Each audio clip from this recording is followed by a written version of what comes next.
Il y a eu des incidents, d'ailleurs, pas très loin d'ici, lorsqu'il est mort, vous savez, Le commissaire Lacroix. un commissaire Lacroix. J'ai su très tôt, parce que d'abord ça s'est passé pas très loin d'ici, et puis que des bruits ont couru. On ne savait pas bien comment il était mort. Et en fait, au début, moi j'ai cru que c'était qu'il avait reçu une balle alors que c'était pas du tout ça. Et que j'ai connu le médecin qui l'a soigné. À l'hôpital Édouard Herriot. Hein? À l'hôpital Édouard Herriot. Oui. Voilà. Donc il n'est pas mort ni d'une balle, ni écrasé par un camion. Non. Et là, ça nous fait évoquer justement mai 68, en particulier la soirée du 24 mai 68. Mais vous, à ce moment-là, vous êtes professeur de philosophie au lycée du Parc en classe terminale. Comment est-ce que vous vivez 68 au lycée du Parc? C'était quand même le lycée UP par excellence de Lyon. Ah ben, il y a eu beaucoup de remue-ménage au lycée du Parc. Et se sont affirmés à ce moment-là des prises de position de certains auxquels on ne s'attendait pas. C'est-à-dire, dans quel sens? Eh ben, c'est-à-dire que je me suis brouillé avec un certain nombre de gens. Vous étiez plutôt pour ceux qui faisaient la révolution, entre guillemets? De ceux qui se manifestaient?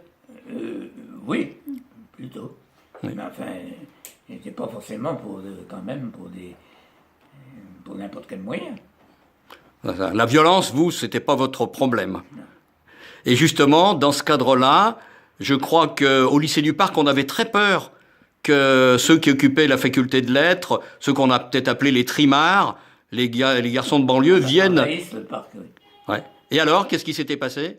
Ben, ils ne sont pas venus. Ils sont pas venus, mais on vous avait demandé de venir. Je ne me rappelle plus si on m'avait demandé. Je crois que vous nous avez dit, en préparant cette interview, que le proviseur vous avait demandé de venir à minuit. Oui, mais ils ne sont pas venus. Ils sont pas venus. Bon, et à ce moment-là, vous, dans vos rapports avec vos élèves de terminale, vous avez discuté avec eux? Oui. Et ça a changé les rapports entre les élèves et les profs? Ah ben, moi j'avais de très bons rapports avec mes élèves.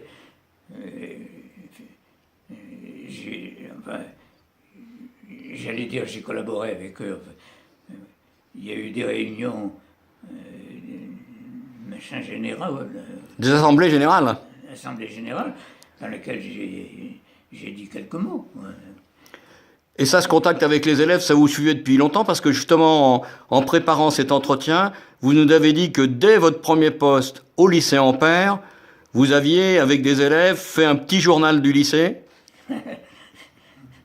Qu'est-ce qui vous a raconté ça? C'est moi. Bien sûr. Et que ça vous avait valu les foudres d'un certain nombre de personnes du lycée parce qu'il y avait eu des articles écrits sur les surveillants. Oui. Mais je ne me rappelais pas que je vous avais dit tout ça. Ah, mais si, vous nous dites beaucoup de choses, vous savez. Non. Ouais, et tout petit mot pour terminer.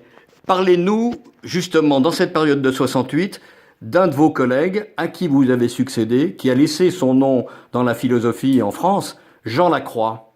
Ah ben Jean Lacroix, oui. Jean Lacroix, il a été professeur donc, de Cagnes au lycée du Parc. Et j'ai été son élève. J'ai eu Jean Lacroix comme professeur, parce que moi j'ai préparé L'agrégation? oui, mais enfin pas tout de suite l'agrégation, mais après le bac chaud, je suis rentré dans ce qu'on appelle l'Hippocagne. Et c'est Jean Lacroix qui était le professeur de philosophie à ce moment-là. Et vous lui avez succédé? Ah ben pas tout de suite. Non, mais en 68. Après 68. Oui. En 68, justement, c'est ce que je voulais entendre de vous. En 68, lui, il a été pour mai 68 ou contre mai 68? Il était plutôt pour, mais c'était le moment où il quittait l'enseignement, vu son âge simplement. Et alors, il y a eu à ce moment-là beaucoup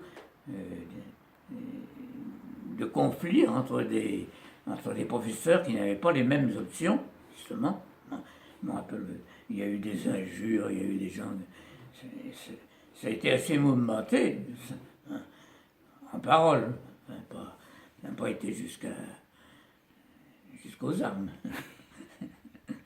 Mais je me rappelle très bien à ce moment-là, et on a découvert parfois des opinions de gens qu'on ne soupçonnait pas. Oui. On peut dire que Jean Il y a des Lacroix, gens avec qui j'ai plus parlé à partir de mai 68. on peut dire que Jean Lacroix était quelqu'un de gauche. Quelqu'un de... Gauche, qu'il était à gauche. Oui,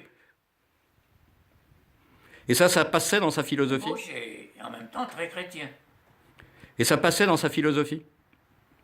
Oui, dans une certaine mesure, oui. Sur quoi? Ah ben, parce que d'abord il était en très bonne relation avec la revue Esprit? la revue Esprit, bien sûr, mais aussi l'autre, là, son ami. Là. Ça nous reviendra, c'est pas grave. Je ne me rappelle plus son nom. Et ça a marqué vraiment ses écrits. Oui, ben alors, il y a des gens qui se sont manifestés, quoi. On ne soupçonnait pas qu'un tel avait telle opinion, etc.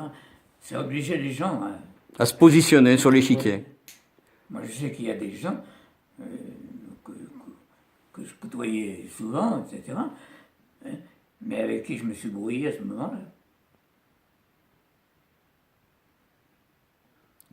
On vous remercie, Albert Lachaiseray, pour cet entretien.